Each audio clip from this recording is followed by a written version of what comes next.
Kasih karunia dan damai sejahtera dari Allah Bapa kita dan dari Anaknya Tuhan Yesus Kristus. Amin. Shalom, saudara yang dikasihi oleh Tuhan Yesus Kristus. Selamat berjumpa kembali dalam ibadah pertanggalan sektor di HKBP Mempawah. Sejenak kita mendengarkan firman Tuhan yang tertulis dari kitab Amsal pasal yang keempat, dimulai dari ayat pertama sampai dengan ayat yang ke-9. Demikian firman Tuhan. Nasihat untuk mencari hikmat. Dengarkanlah hai anak-anak didikan seorang ayah, dan perhatikanlah supaya engkau beroleh pengertian. Karena aku memberikan ilmu yang baik kepadamu, janganlah meninggalkan petunjukku. Karena ketika aku masih tinggal di rumah ayahku sebagai anak, lemah dan sebagai anak tunggal bagi ibuku, aku diajari ayahku, katanya kepadaku, biarlah hatimu memegang perkataanku, berpeganglah pada petunjuk-petunjukku, maka engkau akan hidup. Perolehlah hikmat, perolehlah pengertian. Jangan lupa dan jangan menyimpang dari perkataan mulutku. Janganlah meninggalkan hikmat itu, maka engkau akan dipeliharanya. Kasihilah dia, maka engkau akan dijaganya. Permulaan hikmat ialah peroleh hikmat, dan dengan segala yang kau peroleh, perolehlah pengertian. Junjunglah dia, maka engkau akan ditinggikannya. Engkau akan dijadikan terhormat apabila engkau memeluknya. Ia akan mengenakan karangan bunga yang indah di kepalamu, mahkota yang indah akan dikaruniakannya kepadamu. Demikian firman Tuhan. Saudara yang dikasihi oleh Tuhan, pengajaran dan pendidikan merupakan aspek yang sangat penting dalam menumbuh kembangkan sebuah karakter dan mendewasakan pemahaman dari seseorang. Pentingnya pendidikan dan pengajaran itu dimulai sejak anak-anak. Dari lingkup terkecil, pendidikan dan pengajaran dimulai di tengah-tengah keluarga, di mana peran sentral dari orang tua, ayah dan ibu menjadi fokus utama dalam pengembangan mutu pendidikan dan kesuksesan dari anak-anaknya. Pendidikan itu dan pengajaran itu tidak cukup hanya ketika seorang anak diajarkan tentang pemahaman, pengetahuan secara keilmuan. Tetapi jauh penting adalah bagaimana pengajaran dan pendidikan karakter itu dapat mendarat di tengah-tengah kehidupan seseorang. Sehingga dengan pengajaran dan pendidikan karakter itu, anak-anak akan menjadi orang yang mampu melihat dan membedakan sesuatu yang baik atau yang buruk di dalam kehidupannya. Saking pentingnya pengajaran dan pendidikan itu, maka setiap orang tidak bisa mengabaikannya.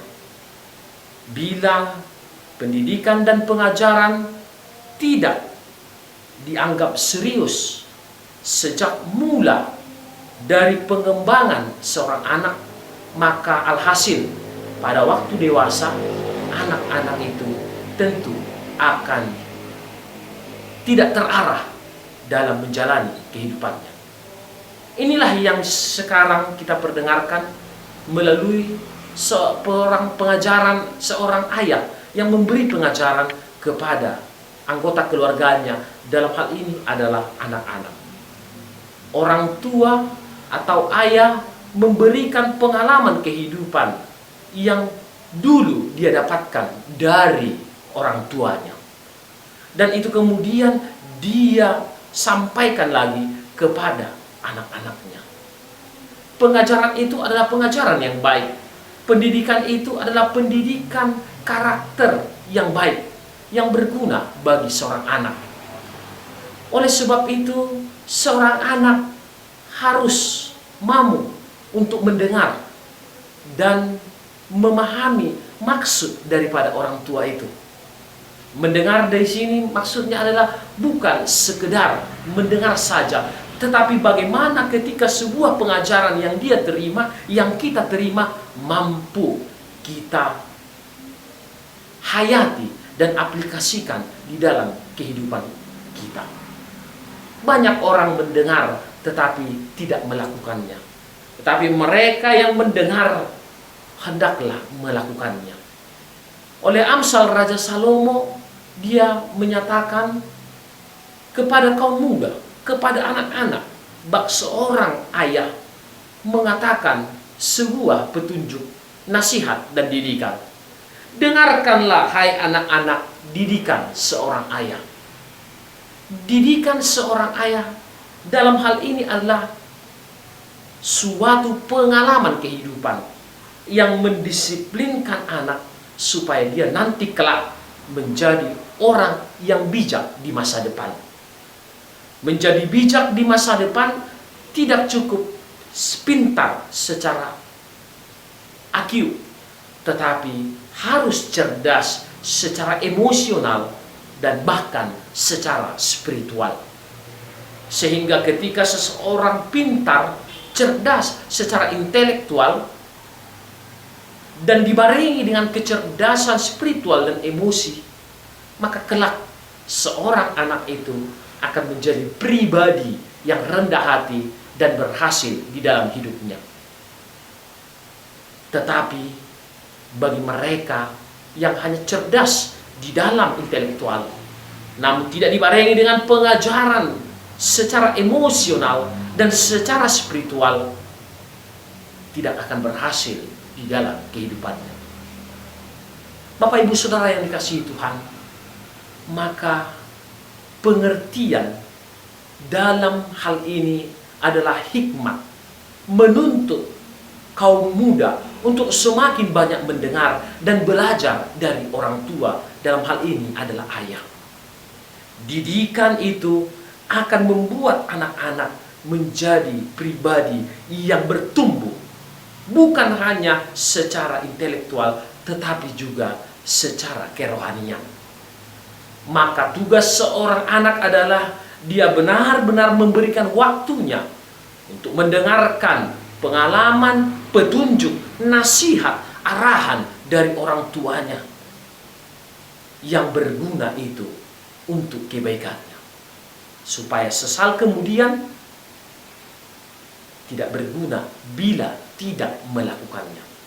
Dan tugas orang tua tidak cukup hanya membesarkan anak-anaknya, tetapi juga harus bertanggung jawab penuh di dalam memberikan pengajaran dan pendidikan. Dalam hal ini adalah bagaimana seorang anak itu terus diperkenalkan di dalam hubungan dengan Tuhan, Sang Pemberi hikmat dan pengertian itu sendiri. Maka tugas kita hari ini adalah tugas yang begitu berat. Anak yang mau menerima pengajaran, yang mau menerima didikan, yang mau menerima nasihat, pasti akan berhasil dalam kehidupannya. Orang tua yang mau untuk terus memberikan pengajaran dan pendidikan melalui memberikan ruang dan waktu kepada anaknya, memberikan kesempatan untuk terus berkomunikasi dengan anaknya, memberikan pengajaran dengan pendidikan yang lemah lembut tanpa otoriter. Pasti anak-anak akan melihat contoh dari orang tua yang melakukan itu semua. Jangan orang tua menuntut anak-anaknya menjadi A, menjadi B, menjadi C, menjadi ini, menjadi itu. Namun orang tua tidak pernah memulai sebuah tindakan aksi nyata untuk memberikan contoh yang baik dalam pembangunan karakter dan pembangunan intelijensia, pengetahuan dari anak-anaknya. Semua itu haruslah bermuara kepada takut akan Tuhan. Dan bagaimana kita mampu melakukan itu? Bila tidak dibarengi dengan takut akan Tuhan, maka niscaya semua itu tiada berarti. Aku memberikan ilmu baik kepadamu, janganlah meninggalkan petunjuk. Aku diajari supaya memegang perkataan, berpegang pada petunjuk, selalu mencari pengertian, dan tidak menyimpang dari perkataan yang benar dari orang tua yang lebih tua yang mengajari kita. Inilah menjadi kata kunci agar hidup kita sebagai kaum muda berhasil. Seringlah mendengarkan, lebih banyaklah kita mendengarkan daripada berkata-kata. Mendengarkan, agar dengan mendengarkan maka akan semakin tumbuh rasa pengertian, dan mintalah kepada Tuhan hikmat untuk mampu kita melakukan itu semua. Raja Salomo seorang raja yang termasyhur. Dia tidak meminta apa-apa dari Tuhan, tapi dia meminta pengertian dan hikmat daripada Tuhan agar dia mampu membedakan mana yang baik dan mana yang jahat. Sehingga alhasil ketika dia mampu untuk membedakan antara kedua, yang baik dan yang benar, yang tidak benar, maka jalan kehidupannya selalu di dalam kemujuran. Semoga terberkati, dan mari kita lakukan dan hormati senantiasa orang tua, dan orang tua juga mari sayangi anak-anakmu, ajar mereka, dan teruslah berbuat kebaikan demi masa depan semua anggota keluarga kita. Amin.